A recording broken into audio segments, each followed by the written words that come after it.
నమస్తే, welcome to V3 news. లక్ష్యం సమాజహితం. నేను దుమ్మాజి నవీన్. తెలంగాణ ప్రభుత్వం కీలక నిర్ణయం తీసుకుంది. తెలంగాణలో రేపటి నుంచి 10 రోజుల పాటు లాక్డౌన్ విధిస్తున్నట్టు నిర్ణయం తీసుకుంది. ఇదే అంశంపై ఈ అంశంపై చర్చించడానికి మనతో పాటు స్టూడియోలో ఉన్నారు తెలంగాణ రాష్ట్ర TPCC అధికార ప్రతినిధి రామశెట్టి నరేందర్ గారు. నమస్కారం సార్. తెలంగాణ ప్రభుత్వం ఎట్టకేలకు లాక్డౌన్ విధించాలని నిర్ణయం తీసుకుంది.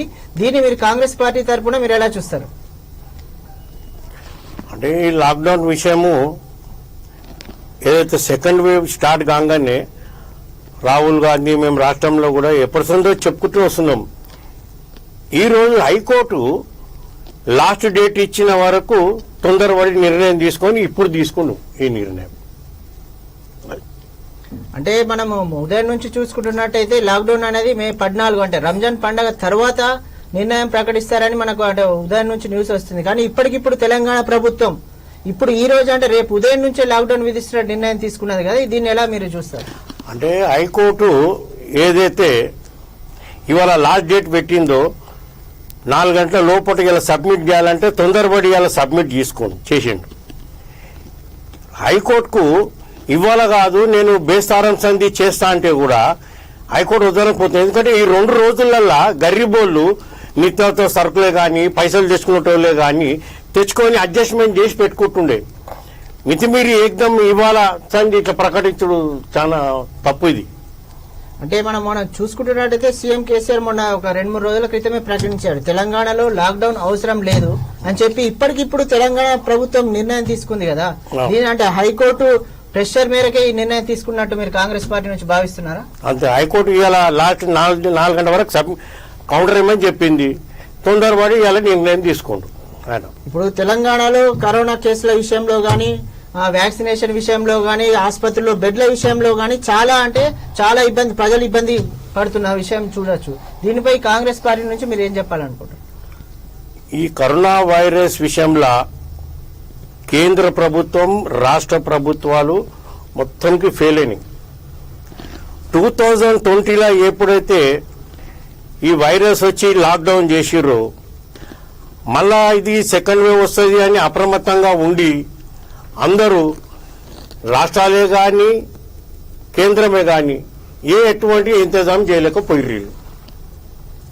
అంటే మీరు గత కొద్ది రోజుల నుంచి కాంగ్రెస్ పార్టీ మెయిన్ గా ఒక డిమాండ్ చేసింది, కరోనాను ఆరోగ్యశ్రీలో తీసుకురావాలని చెప్పి డిమాండ్ చేస్తున్నారు కదా. అంటే ఇప్పటి వరకు అంటే తెలంగాణ ప్రభుత్వం ఈ రోజు దానిపైన ఏదైనా సానుకూలంగా ఏదైనా ప్రకటిస్తారనే కూడా ఆశాభావం ప్రజల్లో కానీ కాంగ్రెస్ పార్టీ నేతలు భావించారు. కానీ ఇప్పుడు ఓన్లీ లాక్డౌన్ ప్రకటిస్తున్నట్టు మాత్రమే కాంగ్రెస్ ప్రభుత్వం ప్రకటించింది కదా. ఈ కరోనాపై అంటే ఆరోగ్యశ్రీపై ఇప్పటి వరకు ఎలాంటి స్పందన అయితే ప్రభుత్వం నుంచి రాలేదు. దీనిపై ఎలా స్పందిస్తారు? ఇప్పుడు రాష్ట్ర ప్రభుత్వము ఆక్సిజన్ సిలిండర్లు ప్రిపేర్ అయ్యలేరు, బెడ్లు లేవు, వెంటిలేటర్లు లేవు. మళ్ళీ ఇవి లేనప్పుడు ఈ ప్రైవేట్ హాస్పిటళ్లలో పోతేనేమో గరీబోలు బిల్లు కట్టలేక చచ్చిపోతున్నారు పుణ్యానికి.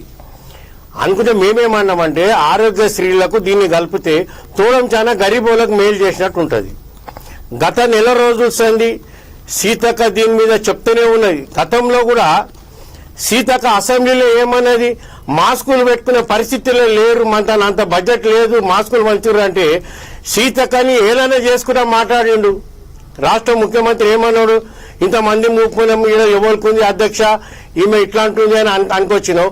ఆఖరి సీతక్క మాటనే గెలిచింది కదా. ఈ రోజు మాస్కులు లేకుంటే 1000 రూపాయలు చాలా బిగించాలని ముఖ్యమంత్రికి చెప్పడం జరిగింది. మళ్ళీ అప్పుడు ఆమె మాటనే ఎగ్గినట్టు కదా. నెల రోజులు ఇప్పుడు ఆమె ఇదే విషయం చెప్తుంది. గరీబోళ్ళకు మనం మేలు చేసినట్టు అవుతుంది. పాపం ఏం లేను దవాఖానకు పోతే పైసలు కట్టలేక సొమ్మును కుదువు పెట్టుకొని వాళ్ళు ట్రీట్మెంట్ చేసుకుంటున్నారు. ఈ కరోనా వైరస్ ని ఆరోగ్యశ్రీలో కలుపుర్రి, తోడం చాలా గరీబోళ్లకు మనం మేలు చేసినట్టు అవుతామని కూడా ఆమె చెప్పుకొస్తున్నది.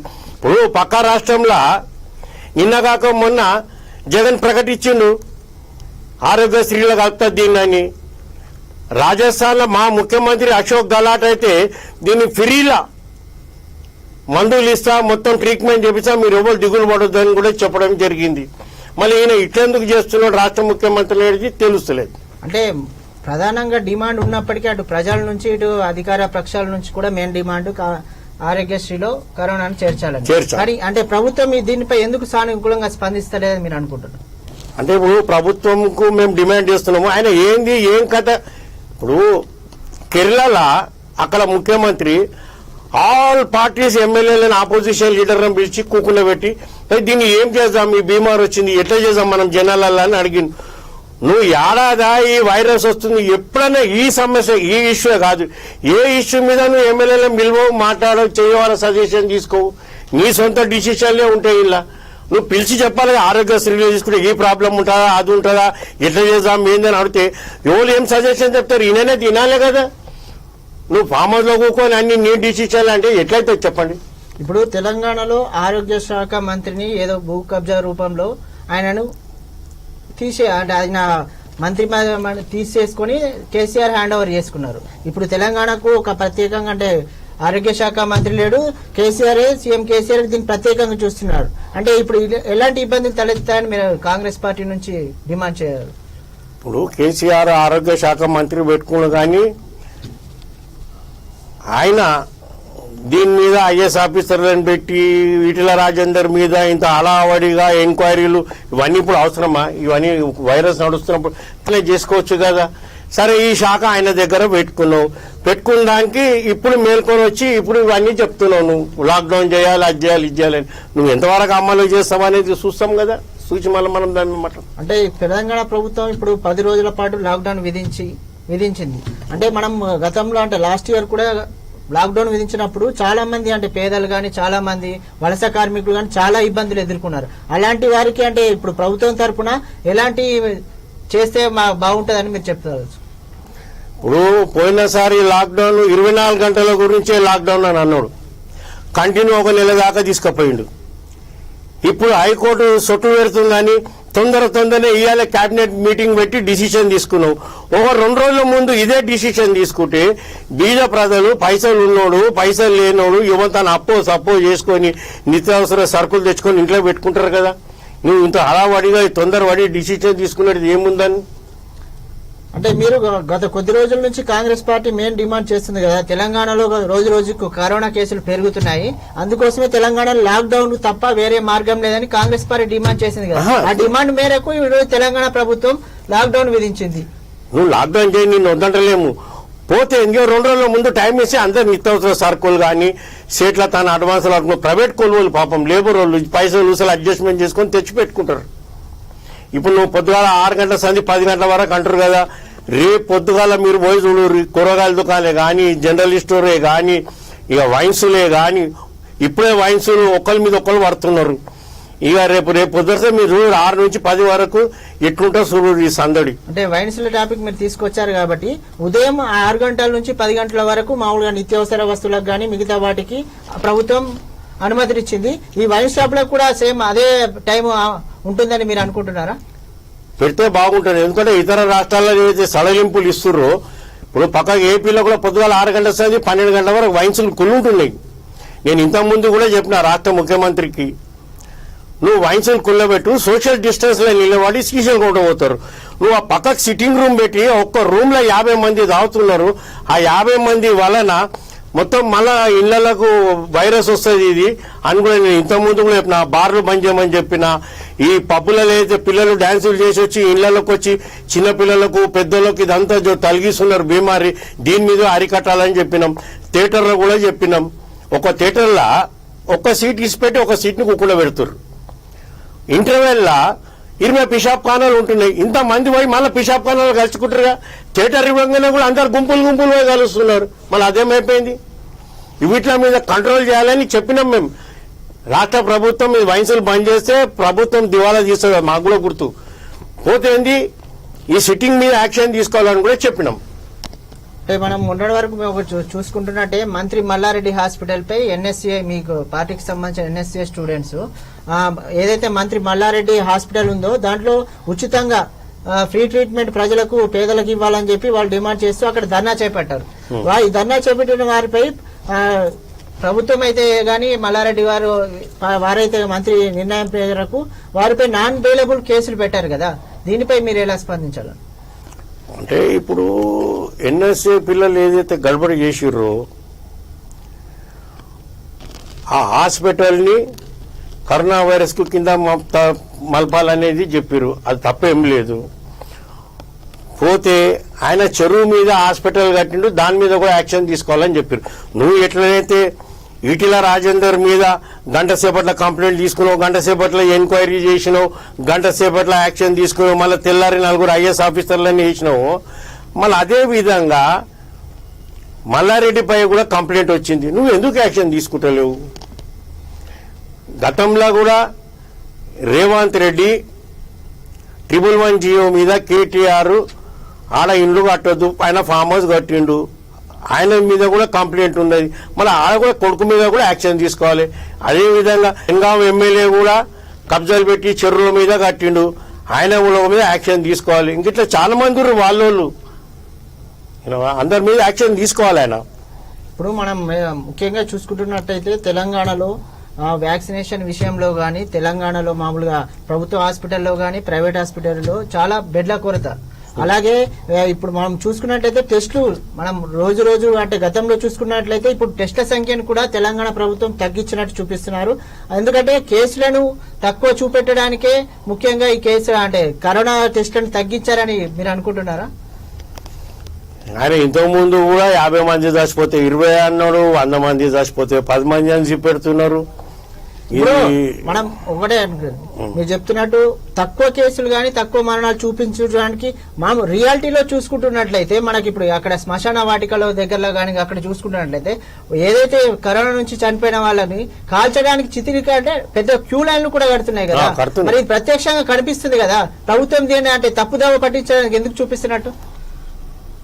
అది ఇక ప్రభుత్వం ఏంటంటే ఎంత వీళ్ళు కరెక్ట్ లెక్కలు చూపెట్టినామనుకో. ఇప్పుడు ఒక మాట, ప్రభుత్వము పోయిన సంవత్సరం లాక్డౌన్ వచ్చింది, కొన్ని కోట్ల విరాళాలు వచ్చినాయి. నేను ఎన్నిసార్లు ప్రెస్ మీట్లో కూడా చెప్పిన, కోట్ల విరాళాలు వచ్చినాయి. ఎప్పుడైతే కరోనా వైరస్ కు మందే రాలేదు, ఈ కోట్ల రూపాయలన్నీ ఎక్కడ పోయినాయి? ఒక శ్వేతపత్రం రిలీజ్ చేసి నువ్వు జనాలకు చెప్పు, నాకు ఇన్ని కోట్లు వచ్చినాయి, నువ్వు దీనికి ఖర్చు పెట్టినా ఇంకిన్ని అని చెప్పు. ఆ లెక్కనే చెప్పుడు. ఇప్పుడు వ్యాక్సిన్ కొరత విషయంలో తెలంగాణ రాష్ట్ర ప్రభుత్వం నుండి ఏం లేదని, కేంద్ర ప్రభుత్వం నుంచి వ్యాక్సిన్ సప్లై అనేది తక్కువ ఉంది కాబట్టి మేము సరైన టైంలో వ్యాక్సిన్ ఇవ్వలేకపోతున్నాం అని చెప్పి తెలంగాణ ప్రభుత్వం చెప్తుంది కదా. అంటే ఇప్పుడు ఇక్కడ కేంద్ర ప్రభుత్వం తప్పిదాం అనుకోవచ్చా, రాష్ట్ర ప్రభుత్వం తప్పిదాం అనుకోవచ్చా? కేంద్ర ప్రభుత్వం తప్పిలా. ఎందుకంటే మనకే వ్యాక్సిన్ లేదు, ఉన్న వ్యాక్సిన్ అందరి దగ్గరికి జమ చేసి మన హైదరాబాద్కి నుంచి పాకిస్తాన్ పోయి ఆడ 80% మంది తీసుకున్నారు. మనోళ్ళకేయడం మందులు లేవు. ఇక ఇప్పుడు కేంద్ర ప్రభుత్వంకి కంపెనీలు 150 రూపాయలకు సూదిస్తున్నాడు, మనోళ్ళకేమో స్టేట్ కు 450 రూపాయలు ఇస్తున్నాడు. మరి దీన్ని ఎవడారి కట్టాలి? మళ్ళీ మందంతా పోయేది హైదరాబాద్ నుంచి. ఇక ఇప్పుడు దాన్ని వ్యాక్సిన్ తీసుకునేటోళ్ళు ఆన్లైన్ బుక్ చేయాలంట. ఇక సచ్చేటోళ్ళు ఆన్లైన్ లో బుక్ చేసుకొని వస్తారా? ఇలా కథలు కానీ. అరే మీరు ఇట్లా చేస్తున్నారు. ఆ రోజుల్లో ఆ మహాతల్లి ఇందిరాగాంధీ పిల్లలకు పోలియో డ్రాప్స్ ఇచ్చింది, టీకాలు ఇచ్చింది. పిల్లలు పుడితే ఫస్ట్ మంత్ సూదుల కాడికించి 2 సంవత్సరాలు పెరిగిన దాకా సూదులు ఫ్రీ ఇచ్చుకుంటూ వచ్చింది. ఇప్పుడు కూడా ఉన్నది ఆ సిస్టము. మళ్ళీ వీళ్ళు ఎందుకు ఇవ్వలేకపోతారు? ఇప్పుడు కేంద్ర ప్రభుత్వానికి రాష్ట్రం కించి ఏదైనా హోటల్లో పోయి ఇడ్లీ తింటే ఇడ్లీల పైసలు వెనుక CGST కడుతున్నాం, చెప్పులు కొనుక్కుంటే CGST కడుతున్నాం, బట్టలు కొనుక్కుంటే CGST కడుతున్నాం. వీళ్ళందరికీ సెంట్రల్ ట్యాక్స్ ఎప్పుడైతే మనం కడుతున్నామో ఈ తిరిగి మా పైస వస్తుంది. కేంద్ర ప్రభుత్వము 150 రూపాయల సూది ఇవ్వలేదా రాష్ట్ర ప్రజలకు? మనం మా ట్యాక్సులు తీసుకుంటారు కదా, మీరు ఎందుకు ఇవ్వలేకపోతున్నారు? మీరు ఫెయిల్ అయినట్టే కదా. బయటి దేశాలకు సూదులంతా మందులు మంచి కూక్కున్నాం. ఇప్పుడు మనమేమో మళ్ళీ అడుగుతున్నాం ఈరి అని. ఏంది ఇది? ముందుగా మన ప్రజలకు ఇచ్చినాక బయటలోకి ఇస్తేనే ఒక అందం. అది ఈ విషయంలో మాత్రం కేంద్ర ప్రభుత్వమే నిర్లక్ష్యము. ఈ విషయంలో 2020లో రాహుల్ గాంధీకు జనవరి 15 తారీఖు రోజునే చెప్పిండు, పెద్ద సునామీ వచ్చేది ఉంది ఇండియాలో, దీన్ని ఇట్లా చేయాలంటే అందరు పార్లమెంట్ లో నగిర్రు ఈ విషయంలో చెప్తే. మరి ఇప్పుడు ఏమైంది? ఆయన చెప్పిందే నిజమైందిగా, రాహుల్ గాంధీ చెప్పింది. అంటే ముఖ్యంగా మనం చూసుకుంటున్నట్లయితే అటు సెంట్రల్లో కానీ దేశంలో కానీ రాష్ట్రంలో కానీ కరోనా కేసులు పెరగడానికి ముఖ్యమైన కారణం అంటే రీసెంట్ గా జరిగిన ఎలక్షన్ల వల్ల. ఇప్పుడు వరంగల్ మున్సిపల్ ఎలక్షన్స్ కావచ్చు, అంతకుముందు జరిగిన నాగార్జున సాగర్ ఎలక్షన్ లో కావచ్చు, అక్కడ పెద్ద ఎత్తున ప్రభుత్వం కానీ ఇతర పార్టీలు కానీ పెద్ద ఎత్తున ప్రచార సభలు నిర్వహించడం వల్లే ఈ కేసుల ఉధృతికి కారణం అని చెప్పి మనం అనుకోవచ్చు. దీనికి ఇప్పుడు ఈ ఎలక్షన్ విషయంలో మా ఎక్స్ మినిస్టర్ షబీర్ అలీ కోర్టుల పిటిషన్ కూడా ఇచ్చింది, హైకోర్టులో. ఇమీడియట్లీ ఎలక్షన్లు ఆపురి, ఈ వైరస్ దిక్కించి చాలా ప్రాబ్లంలు అవుతాయని చెప్తే వాళ్ళేమన్నారు ఒకసారి ఎలక్షన్ కమిషనర్ డిక్లేర్ చేశాక మాకు ఆపే పవర్స్ లేవని ఇచ్చారు ఆర్డర్. సరే కేసీఆర్ ఒక విడుదల చేసిండు జీవో 69, మాస్కులు పెట్టుకోవాలి, మాస్కులు లేకుంటే 1000 రూపాయలు చాలాను అని చెప్పిండు. ఎప్పుడైతే కేసీఆర్ నాగార్జున సాగర్ మీటింగ్కి వచ్చిండో ఆయనకు మాస్కులు లేవు, స్టేజ్ మీద కూర్చున్న వాళ్ళకి మాస్కులు లేవు, వచ్చిన పబ్లిక్ మాస్కులు లేవు. ఇక ఈ వరంగల్ పాదయాత్రలే కానీ మున్సిపల్ ఎలక్షన్ కానీ ఎవరికి బరాబర్ మాస్కులు లేవు. నిన్న టీవీలలో చూపెట్టిర్రు ఏదైతే వరంగల్ కు మీటింగ్ లో పోయిన వాళ్ళకు, ఖమ్మం మీటింగ్ లా ఈ తిరిగిన వాళ్ళకు పబ్లిక్ పాపం అందరికీ వైరస్ వచ్చేసింది. మళ్ళీ ఇది ఎవరు తప్పు? రాష్ట్ర ప్రభుత్వందే తప్పు కదా. అలా పోలీసు వాళ్ళకి ఏం చెప్పిండు, 1000 రూపాయలు చాలా నేరి మీరు మాస్కులు లేకుంటే అని చెప్పిండు. అప్పుడు నేను ప్రెస్ వాళ్ళకు కూడా చెప్పినా, వాట్సాప్లలో పెట్టినా, దీన్ని వైరల్ కూడా చేసిన, డీజీపీకి చెప్పినా, పోలీస్ కమిషనర్ కూడా చెప్పిన, అయ్యా మీరు 1000 రూపాయలు చాలా నేర్కోరు, ఆయన బండి పట్టుకోరు, పట్టుకొని ఆ దగ్గర 100 రూపాయలు తీసుకొని 2 మాస్కులు వీరడానికి. అప్పుడు జనాలలో అవేర్నెస్ వస్తుంది. మీరు చాలా లేసుడేంది. అలాగే మనం చూసుకుంటున్నట్లయితే నిన్న అంటే 2-3 రోజుల నుంచి మనం చూడొచ్చు, అంటే మన తెలంగాణ బార్డర్ అంటే ఏపీ నుంచి కావచ్చు, మిగతా రాష్ట్రాల నుంచి హైదరాబాద్ కి మెరుగైన ట్రీట్మెంట్ కోసం కొందరు మంది అంబులెన్స్ల ద్వారా ఇక్కడ రావడానికి ప్రయత్నం చేస్తున్నారు. కానీ మన బార్డర్ లోనే పోలీసులు వారిని అడ్డగిస్తున్నారు. దీనిపై హైకోర్టు కూడా సీరియస్ అయింది. ఎందుకు ఆపుతున్నారు అనే దానిపై దీనిపైన మీరు ఎలా స్పందిస్తారు? సరే, ఇప్పుడు మహారాష్ట్ర, కర్ణాటక, ఆంధ్రప్రదేశ్ రాష్ట్రాలకి చుట్టేటోళ్లకు మీరు ఐడెంటిఫై చేసి పంపించేసారు.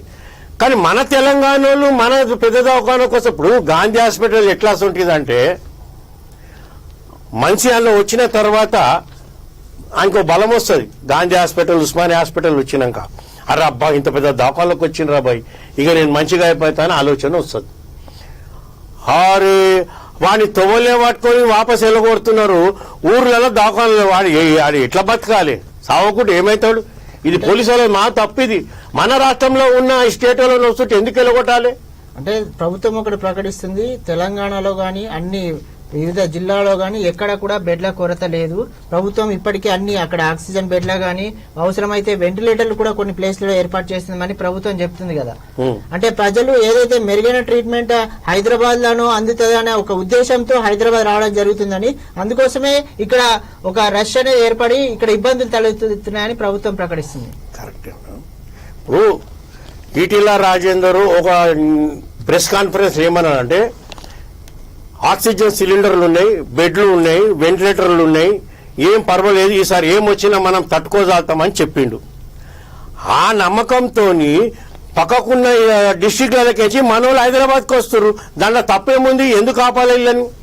ప్రభుత్వం ప్రకటించినందుకే కదా డిస్టిక్ వాళ్ళు అందరూ హైదరాబాద్కి వస్తున్నారు. మళ్ళీ అలా ఆపి వాళ్ళ గోజ ఎందుకు పెట్టాలి? కానీ ఈ కోవిడ్ విషయంలో మాత్రం సెంట్రల్ ప్రభుత్వం, రాష్ట్ర ప్రభుత్వం మాత్రమైతే 100% ఫెయిల్ అయింది. విన్నారా? ఏం పట్టించుకునేది ఏం లేదు. ఇప్పుడు 2020లో ఎప్పుడైతే లాక్డౌన్ చేసిరో ఇదే నరేంద్ర మోదీ జనాలకు అందరికీ సపట్లు కొట్టుర్రి, తల్లేలు కొట్టుర్రి అని చెప్పిండు. పోయింది ఆ వైరస్. మళ్ళా వారం రోజులు గ్యాప్ ఇచ్చి దీపాలు ముట్టిర్రి, టార్చ్ లైట్లు కొట్టుర్రి ఉన్నాడు. పోయిందా? పోకపాయ్. మళ్ళీ ఇప్పుడు ఏడాది కావస్తుంది, ఇది మళ్ళీ వస్తుంది, బరాబర్ పోలేదు. మనం ఏమైనా ప్రిపరేషన్ అయ్యి రెడీ ఉండాలి, వ్యాక్సిన్ ఏం లేదు. ఇప్పుడు రాగానే మళ్ళీ దబ తుంకులాడుతున్నాం. మళ్ళీ ఎట్లా? సెంట్రల్ గవర్నమెంట్ మొత్తం ఫెయిల్యూర్ ఇది ఈ విషయంలో. అంటే మనం ఇప్పుడు చూసుకోవచ్చు, ఇప్పుడు లాక్డౌన్ నిర్ణయంతో పాటు తెలంగాణ కేబినెట్ నిర్ణయం తీసుకుంటుంది.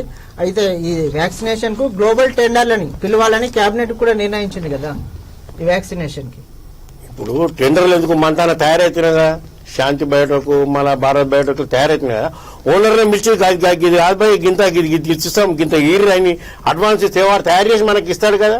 మన హైదరాబాద్లో తయారవుతుంది, బయట దేశాలలో కూడా కాదు, ఇండియాలో వేరే డిస్టిక్లో కాదు, వేరే స్టేట్లో కాదు, మనతోనే తయారవుతుంది. పిలిచి మాట్లాడొచ్చినా ఈ దొర.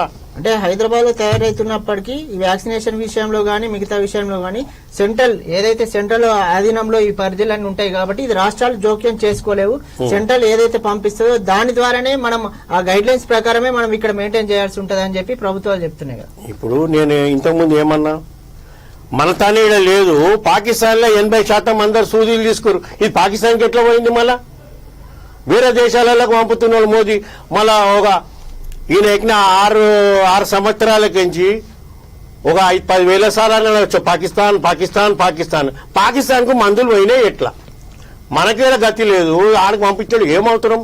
లేకపోతే భారతదేశంలో మా వాళ్ళకి అంతకు ఇచ్చినాక మిగిలిదేమనుంటే మీకు పంపుతామని చెప్పు, నేను వద్దడలే. మేము ఇలా మాత్రం కోవిడ్ విషయంలో మాత్రం 101% సెంట్రల్ గవర్నమెంట్ ఫెయిల్యూర్, పక్క ఫెయిల్యూర్. తర్వాత స్టేట్ గవర్నమెంట్ అంటే స్టేట్ ప్రభుత్వం ఇప్పటి వరకు అంటే నిన్న స్వయంగా సీఎం కేసీఆర్ చెప్పాడు, ఇప్పటి వరకు తెలంగాణలో గానీ ఎక్కడ గానీ ఎలాంటి సమస్యలు లేవు, ఈ ప్రతిపక్షాలు అక్కడక్కడ చిన్న చిన్న సమస్యలు ఉన్న వాటిని వీరు భూతద్దంతో చూపిస్తున్నారని ప్రతిపక్షాలపైన ఆరోపణలు చేస్తున్నారు. ఇప్పుడు ప్రతిపక్షాలని ఆరోపించినారు కాదు, గత లాక్డౌన్ అప్పుడు కూడా ఈయన విలేకరుల సమావేశం పెడతాడు. విలేకరులు అడగక ముందే వాళ్ళకి జవాబు ఇవ్వకముందే విలేకరులను తిడతాడు. మీరు నోరు మూసుకోవటం, నువ్వు మూసుకోవటం మన ప్రెస్ కాన్ఫరెన్స్ ఎందుకు పిలిచినట్టు అంతే కదా. రాష్ట్ర ముఖ్యమంత్రి ఏం చెప్తాడనేది జనాలు అందరు టీవీలో కడగొని ఎదురు చూస్తుంటారు. వారానికి ఒకసారి మంచి మాట చెప్తుండు కదా అని. నువ్వు ప్రెస్ కాన్ఫరెన్స్ పెడతావు, విలేకరులను తిడతావు, ఇక నీకు ఏం సమాధి కాకుండా ప్రతిపక్షాల మీద నూపుతావు. మళ్ళీ ఎట్లా? మళ్ళా తప్పులు చేస్తున్నావు నువ్వు మమ్మల్ని అంటే ఎట్లా? మేము తప్పులు ఏడ జరుగుతున్నాయి నీకు చెప్తున్నాం. నువ్వు హుషారుగా వయసుల పక్కకు సిట్టింగ్ కూకుండా పెట్టి నువ్వు దాగిపిస్తున్నావు. అలా దాగిపోయకూరి వయసులు కుల్లబెట్టు, సోషల్ డిస్టెన్స్ సీషలు తీసుకుపోయి ఇళ్లలో తాగుతారు అని చెప్పినాం. ఆ రూమ్ లో 50 మంది కూకొని తాగుతున్నారు, ఇంటికి తెచ్చి పిల్లలకు పెద్ద మనుషులకు తగిలిస్తున్నారు బీమారి. దీని బాధ్యత రాష్ట్ర ప్రభుత్వమే కదా. నేను 4 సార్లు ప్రెస్ కాన్ఫరెన్స్ ఇదే విషయం చెప్తున్నా. బార్లు బంద్ చేయర్రి, మళ్ళా థియేటర్లు బంద్ చేసేసేరి, పబ్బులు బంద్ చేయరంటే కూడా ఆయన ఏమానానే ఈనాడు.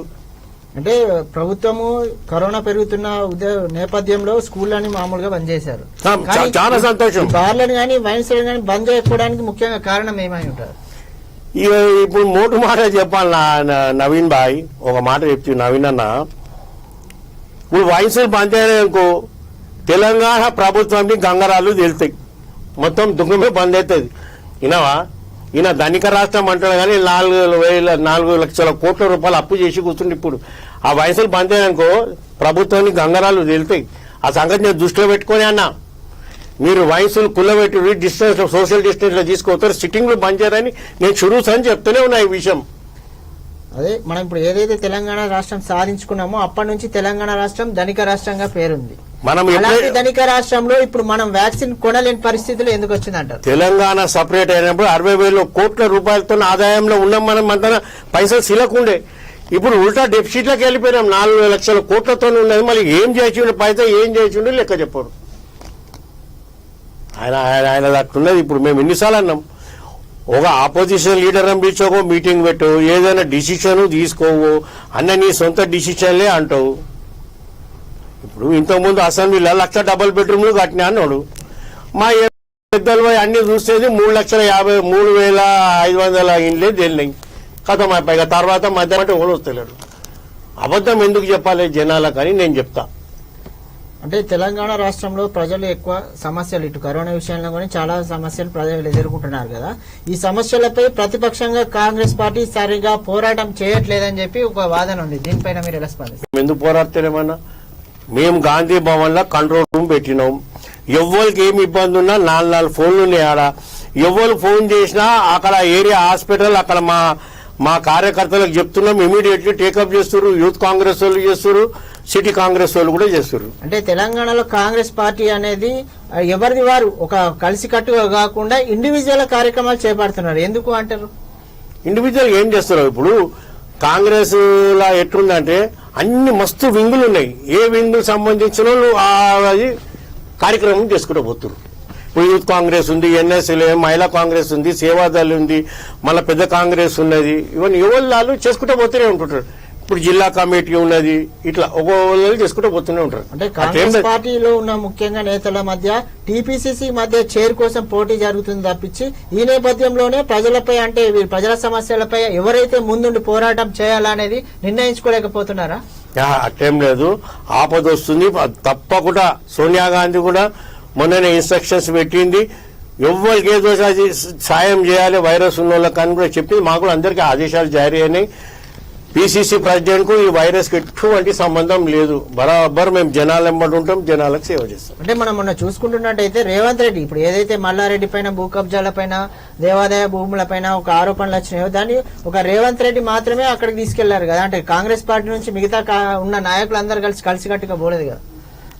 ఇప్పుడు రేవంత్ రెడ్డి ఇంతకు ముందు కూడా ప్రెస్లను తీసుకొని 111 జియో మీద కేటీఆర్ కడితే తీసుకుపోయి కేసు బుక్ చేసి లోపల నూకిండు. దాని తర్వాత ఇప్పుడు ఎన్ఎస్ఏ పిల్లలు రిలీజ్ చేస్తే కేసులు బుక్ చేసిర్రు. మొన్న డిబేట్లా వెంకటకృష్ణ ఆయననే అన్నాడు, నడు నేను వస్తాను నడవని అన్నాడు. ఆయనను తీసుకొని పోయిండు, తప్పేముంది, పొడిచి పెట్టిండు. పోతే దేవాలయం భూముల మీద ఏదైతే మల్లారెడ్డి కబ్జా పెట్టిండో మల్లారెడ్డి కొద్ది ఒప్పుకున్నాడు, నేను పెట్టలే నా బామ్మర్ది పెట్టిండని. అంటే ముఖ్యంగా ఇప్పుడు తెలంగాణ ప్రభుత్వం లాక్డౌన్ విధించింది. ఈ నేపథ్యంలో అంటే కాంగ్రెస్ పార్టీ నుంచి ప్రభుత్వానికి ఏం డిమాండ్ చేయాలనుకుంటున్నారు? అంటే ప్రజలకు ఇప్పుడు లాక్డౌన్ విధించారు కదా, ఇప్పటికే అంటే పేదవాళ్ళు ఉన్నారు, వలస కార్మికులు ఉన్నారు, వాళ్ళకు అంటే ఇప్పటికిప్పుడు నిర్ణయం తీసుకున్నది రేపటి నుంచి లాక్డౌన్ అనేది ఉంటుంది కాబట్టి వాళ్లకు అంటే ప్రభుత్వం ఎలాంటి ఏర్పాట్లు చేయాలి, వాళ్ళ కోసం అంటే ప్రభుత్వం ఏమంటే నిత్యావసర సరుకులు కానీ ఎలాంటి ఏర్పాట్లు చేయాలని మీరు అనుకుంటున్నారు? ఇప్పుడు రాష్ట్ర ప్రభుత్వము ముఖ్యమంత్రి గారు ఏమన్నాడంటే ఈ కూరగాయలు అమ్ముతున్న వాళ్ళకు ప్రతి బస్తీలలో పోయి అమ్ముకోవచ్చు, మార్కెట్లో దగ్గర పోయి అమ్ముకోరని చెప్పిండు. అదేవిధంగా ప్రతి బస్తీలో అంగళ్ళు పడడం జరిగింది. ఇప్పుడు కూడా కంటిన్యూ అవుతున్నాయి, అట్టగే ఉండాలి, జనాలు కొనుక్కుంటారు.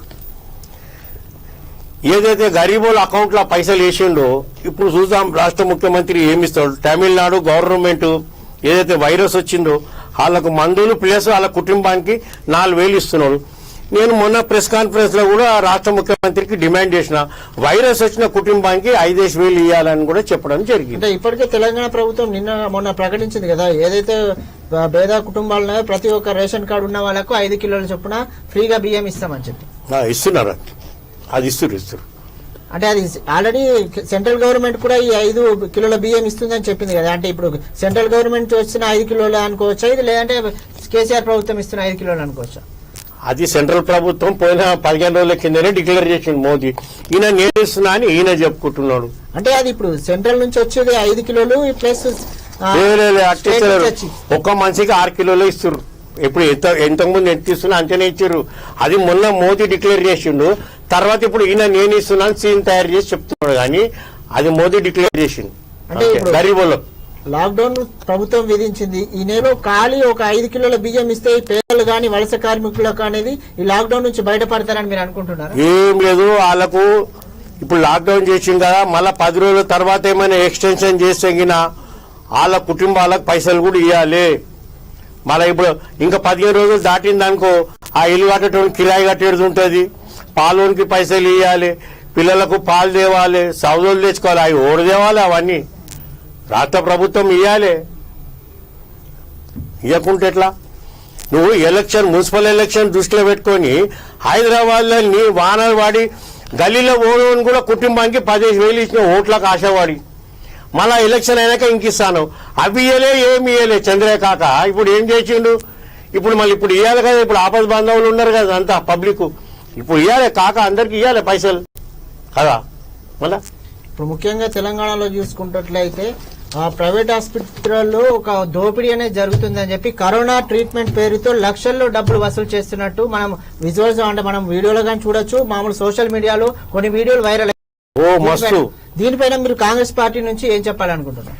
ఇప్పుడు ఈ ఎల్బీ నగర్ కాడ ఒక కమలా నర్సింగ్ హోమ్ అని ఉంది. అలా ఒక ఆమె ప్రేమ అని కోమట ఆమె బిలకంటి ప్రేమ అని ఆమెను హాస్పిటల్ చేసిర్రు. వాళ్ళ కొడుకు 8 లక్షల రూపాయల బిల్ కడితే 3 లక్షల బిల్ ఇచ్చిర్రని. తర్వాత రాష్ట్ర ప్రభుత్వము 2020 ఒక జివో తీసింది 248 ప్రైవేట్ హాస్పిటల్ల మీద జివో తీసింది. వాళ్ళు ఏమైనా చేస్తే మాత్రం నేను యాక్షన్ తీసుకుంటా అని చెప్పిండు. ఇన్ని సోషల్ మీడియాలో వస్తున్నాయి, పేపర్లలో వస్తుంది. రాష్ట్ర ముఖ్యమంత్రి ఒక్క నర్సింగ్ హోమ్ మీద యాక్షన్ తీసుకున్న పాపానా పోలే. మనం మన పక్క రాష్ట్రం ఏపీలో చూసుకుంటున్నట్లయితే సీఎం జగన్ ఒక ప్రత్యేక కమిటీని 3 ఐఏఎస్ లతో కూడిన ఒక కమిటీని ఏర్పాటు చేసి ఈ ప్రైవేట్ హాస్పిటల్లో ఏదైతే ట్రీట్మెంట్ జరుగుతుందో దాన్ని ఎప్పటికప్పుడు పర్యవేక్షిస్తూ ఇలాంటి ఇబ్బందులు ప్రజలకు ఇబ్బందులు జరగకుండా మోసపోవడానికి ఇబ్బంది లేకుండా ఒక కమిటీని ఏర్పాటు. అలాంటి కమిటీ తెలంగాణలో అంటే ఏర్పాటు ఎందుకు చేస్తలేరు? జగన్ తాన కమిటీ ఏర్పాటు చేసి ప్రైవేట్ నర్సింగ్ హోమ్లకు ఛాలెంజ్ చేసి 4,80,00,000 రూపాయల ఛాలెంజ్లు చేసిండు మొత్తం ప్రైవేట్ నర్సింగ్ హోమ్ల మీద. ఆ పైసలు ఏం చేసిండంటే ఎవరైతే కంప్లైంట్లు ఇచ్చిర్రో వాళ్ళందరికీ పిలిచి మళ్ళీ ఇవ్వడం జరిగింది. మేము మొన్నసారి అదే మొత్తుకుంటున్నాం, ఈ ప్రైవేట్ వాళ్ళ మీద యాక్షన్ తీసుకోవాలంటే ఇంతవరకు తీసుకుని లేదు. నాకు మస్తు మంది ఫోన్లు చేశారు. వాళ్ళకి ఏమన్నా మీరు కంప్లైంట్ పెట్టుర్రి, మానవ హక్కుల సంఘం పోన్రి, లేకున్నా అంటే కోర్టుకు పోర్రి, ఆ హాస్పిటల్లోని కోర్టుకు గుంజుర్రి అని కూడా చెప్పినామని రాష్ట్ర ముఖ్యమంత్రి ఒక్క నర్సింగ్ హోమ్ మీద ఇంతవరకు యాక్షన్ కూడా తీసుకోవడం. అంటే మనం నిన్న చూసుకోవచ్చు, మన కోటిలోని ఒక ప్రభుత్వ హాస్పిటల్లో ఆక్సిజన్ అందక కొంత 3 నుంచి 5 మంది కరోనా పేషెంట్లు మరణించారు. ఆక్సిజన్ కొరత లేదు తెలంగాణ ప్రభుత్వంలో, తెలంగాణ రాష్ట్రంలో బెడ్ల కొరత లేదు, వ్యాక్సిన్ కొరత లేదు అని ప్రభుత్వం చెబుతున్నప్పటికీ ఇలాంటి ఆక్సిజన్ కొరత వల్ల కొన్ని ప్రాణాలే కోల్పోతున్నాయి కదా, దీనిపైన మీరేమంటారు? ఇప్పుడు మాస్కులు లేకుంటే 1000 రూపాయలు చాలా అని చెప్పిందా ముఖ్యమంత్రి. మళ్ళీ తన సిలిండర్లు, వెంటిలేటర్లు లేవు, బెడ్లు లేవు, మళ్ళీ నీకెంత చాలా వేయాలి? నీకేం చేయాలి జనాలు చెప్పు? నువ్వు చురువు సంధి అరచేతిలో వైకుంఠం చూపెడుతున్నావు, అబద్ధాలు మాట్లాడుతున్నావు. మళ్ళీ నేను ఎంతవరకు మేము నమ్మాలి?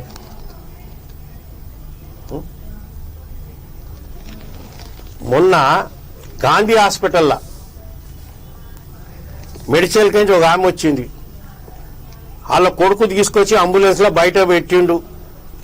ఆ పిల్లగాళ్ళు లోపల పోయి దాయులని, నర్సింగ్లని, మళ్ళీ అదేవిధంగా డాక్టర్లని వీళ్ళందరూ కాళ్ళు పట్టుకొని మా అమ్మ బయట ఉంది, ప్లీజ్ లోపల తేరి మా అమ్మని బచాంచరు అంటే 1 గంట వరకు అండి ఒక్క సిబ్బంది రాలే.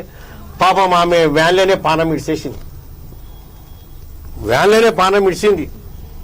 దీని బాధ్యతలు ఓడు మన అన్ననే అప్పుడే ప్రెసిడెంట్ ఇటీల రాజేందర్ కన్నా నువ్వు బాధ్యత వహించింది దీంతో ఉన్నా. నువ్వు మొన్ననే చెప్పినావు కదా కోరతలేదు, అది లేవు, అన్ని ఉన్నాం కాబట్టి గంట సేపు బయట ఎందుకు పెట్టిండు? ఏం అవసరం వచ్చింది ఆమెను బయట పెట్టడానికి?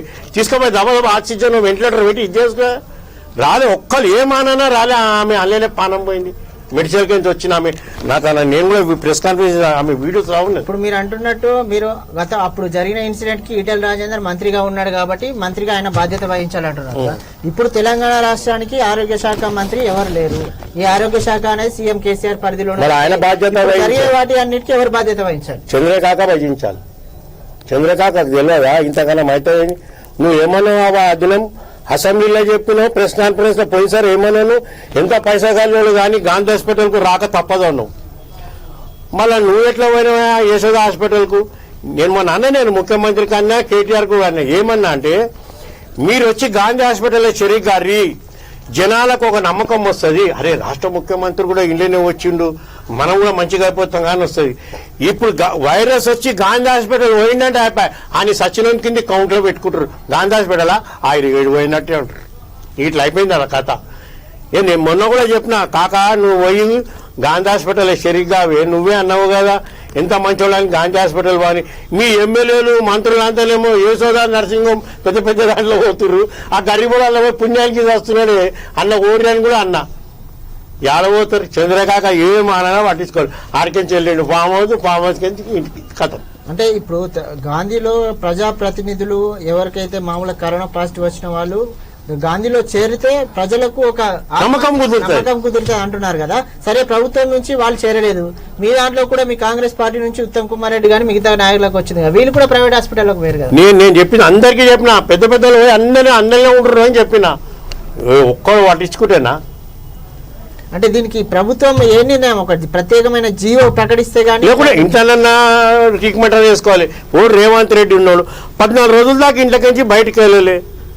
ఆకి 2 రోజుల ముందు నాగార్జున సాగర్ ఎలక్షన్కి వచ్చి ప్రచారం చేసి వచ్చేసిండు. అట్లా ఇంట్లోనే ఉండాలి.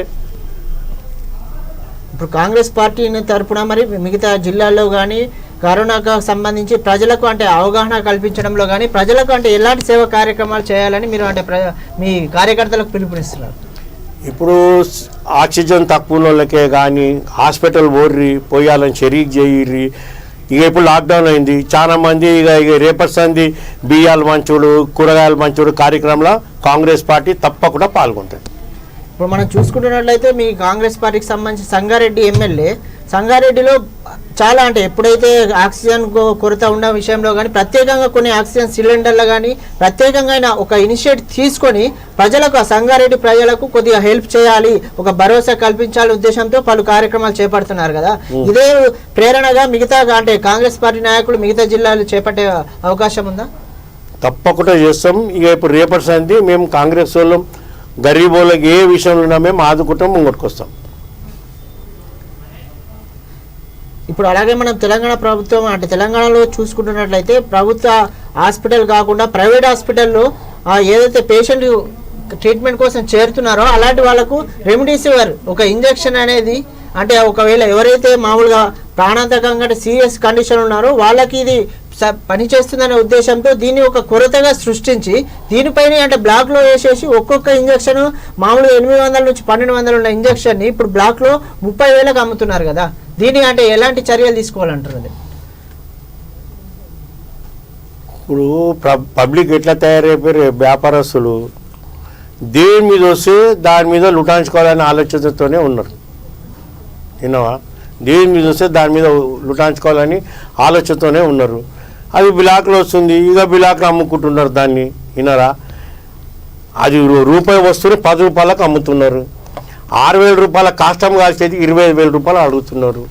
ఆడ పోయి నేను అంబర్పేటలో ప్రత్యేకంగా కష్టాల గడ్డలు అరే ఏమరా అయ్యా 20,000-25,000 తీసుకుంటున్నారు గిట్లనా మీరు కష్టం చేస్తున్నారు అంటే ఆ కట్టెలేవు సార్ ఏం చేయాలి అంటారు. కట్టెలేవు అంటే దీని మీద రాష్ట్ర ప్రభుత్వం ఫారెస్ట్ డిపార్ట్మెంట్ ల్యాండ్స్ ఉన్నాయి, ఖరాబ్ అయిన చెట్లు కొట్టి కట్టెలు పంపొచ్చు కదా. ఆనే కాదు పురాణపు ఏ కాష్టాల గడ్డలు 25,000 రూపాయలకు తక్కువ తీసుకుంటలేరు. నేను ప్రత్యేకంగా అంబర్పేట కాష్టాల గడ్డలో పోయి కూడా అడిగిన, అరే ఏమిరా అయ్యాక వైరస్ వచ్చిన వాళ్ళకు గీతిరిగా పైసలు తీసుకుంటారు అని కూడా అడిగిన. అది ఏం చేయాలి సార్ కట్టెలు అలా కోవిడ్ పేషెంట్ బుగులు పడుతున్నారు మా పనులు ఉంటున్నారు. ఇట్లా ఎవరికి ఏది చూడంటే వాళ్ళు ఉటాంచుకుంటారు. ఇలా అంటే ఇప్పుడు కరోనా పేరుతో పబ్లిక్ ఒకవైపు ఇబ్బందులు పడుతున్నా కానీ మిగతా వాళ్ళు వారికి ఇష్టం వచ్చినట్టు అటు ప్రభుత్వ ప్రైవేట్ హాస్పిటల్స్ కానీ మిగతా వాళ్ళు కానీ ఇటు అంబులెన్స్ల విషయంలో కానీ ప్రజల నుంచి దోచుకుంటే అంటారు. కాబట్టి అంటే దీనికి ఒక ప్రభుత్వం నుంచి ఒక ప్రత్యేకమైన ఒక యాక్ట్ కానీ లేదంటే ఒక కమిటీ కానీ నిర్వహిస్తే బాగుంటుందని మీరు అనుకుంటున్నారా? ఇప్పుడు గతంలో కూడా మన కేసీఆర్ కాక ఏం చేసిండు, ఒక జివో తీసిండు 2020లో 248 ప్రైవేట్ హాస్పిటళ్ళ మీద యాక్షన్ తీసుకోవాలని. ప్రైవేట్ హాస్పిటల్ మీద యాక్షన్ తీసుకోవాలని 248 జివో కూడా తీసిండు 2020లో. అది ఇంతవరకు ఎందుకు యాక్షన్ తీసుకుంటలేరు, దాన్ని అమల్లోకి ఎందుకు తెస్తలేరు? మళ్ళీ ఇన్ని వీడియోలు వైరల్ అవుతున్నాయి, హాస్పిటల్ లుటాంచుకుంటారు, ఈ హాస్పిటల్ లుటాంచుకుంటారు అని మన పోయి పట్టాలే కదా. ఆ వీడియో తీసుకుపోయి పట్టులేదు చేస్తులేదు. నేనే ఆడ మీద ఇలా వాట్సాప్లో చూసిన వాడు పీపీ కిట్ వేసుకొని పోయి ఆమె మెడల్ది పుస్తలు తాడిపేసిండు. పీపీ కిట్ వేసుకొని మెడల్ది పుస్తలు బయట కొడుకొచ్చాడు, ఎవరు తీసుకురంటే వాళ్ళే తీసుకుపోయారంటారు. ఆ పీపీ కిట్ ఆమె ఎవరు గుర్తుపడుతుంది? కానీ ఇంత ఫస్ట్ రౌండ్లో ఉంగరం తెచ్చిచ్చిండు ఒకడు, వాళ్ళు నమ్మిరే ఉంటుంది ఎక్కడ పోతుంది కానీ తర్వాత పుస్తకాలు తాడుకు హెల్ప్ చేసేది. ఇట్లుంది పరిస్థితి. సరే సార్, థ్యాంక్ యూ సార్. మీ అమూల్యమైన అంశాలను మాతో చర్చించి ప్రజలకు అంటే ఒక అవగాహన కల్పించినందుకు థ్యాంక్ యూ సార్, ధన్యవాదాలు. చూసారు కదండి, ఇది ఈరోజు మన ప్రత్యేక డిబేట్. మరొక డిబేట్తో మరొక స్పెషల్ గెస్ట్తో మళ్ళీ కలుద్దాం. అంతవరకు చూస్తూనే ఉండండి వీతి న్యూస్, లక్ష్యం సమాజహితం.